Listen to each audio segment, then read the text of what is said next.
రాష్ట్ర ప్రభుత్వం దగ్గర లెక్క ఉంటే తీసి చూసుకోండి ఒకసారి. దక్షిణ తెలంగాణలో సగటుకు తక్కువ పడ్డ మాట వాస్తవం. ఇది మేము క్లియర్గా ఉన్నాం మొదటి నుంచి.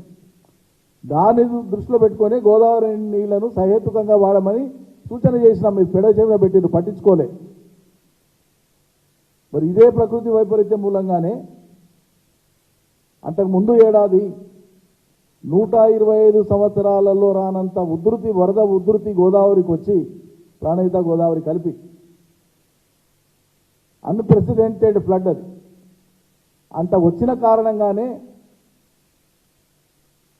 కాళేశ్వరం దగ్గర, మేడిగడ్డ బ్యారేజ్ దగ్గర ఒక 2-3 పిల్లర్లు కొద్దిగా కుంగితే మొత్తం భూమి బద్దలైపోయినట్లు మీరు మాట్లాడుతున్నారే, మరి ఆ ప్రకృతి విపత్తును మీరు దృష్టిలో పెట్టుకోరా?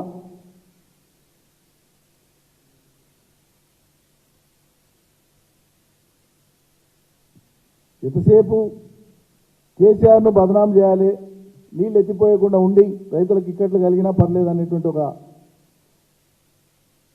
యావనే తప్ప మేలు ఎట్లా చేద్దామనేటువంటి స్పృహ లేదు.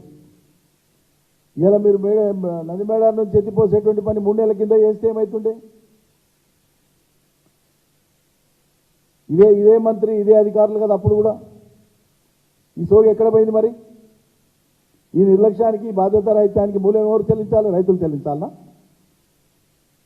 మీ ముందు చూపు లేని విషయానికి. అందువల్ల ఇప్పుడు రాష్ట్రంలో పంటలు ఎండుతున్నా, రైతాంగం కరువు అని విలవిలలాడుతున్నా, ఇది కాంగ్రెస్ తెచ్చిన కరువే తప్ప కాలం తెచ్చిన కరువు కాదు. ఇది ముమ్మాటికి కాంగ్రెస్ ప్రభుత్వం తెచ్చిన కరువు. విజ్ఞత లోపించి, ముందు చూపు లోపించి, దుర్బుద్ధితో గత ప్రభుత్వాన్ని బదనాం చేయాలనేటువంటి ఏకైక ఉద్దేశంతో తీసుకున్న చర్యల మూలంగానే ఇవాళ రాష్ట్రంలో రైతాంగం విలవిలలాడుతున్నది. అందువల్ల పంట నష్టపోయినటువంటి రైతులందరికీ కూడా పరిహారం ఇవ్వాలి. ఇచ్చేదాకా మేము రైతాంగం పక్షాన ఉండి పోరాటం చేస్తామని చెప్పి నేను మనవి చేస్తా ఉన్నా. మీకు పాలన చేతగాక మంది మీద నిందలతో ఫిర్యాల కాలం గడుపుతున్నారు. అది ఎంతకాలం చేయలేరు, ఎల్లప్పటికీ చేయలేరు, శాశ్వతం కాదు.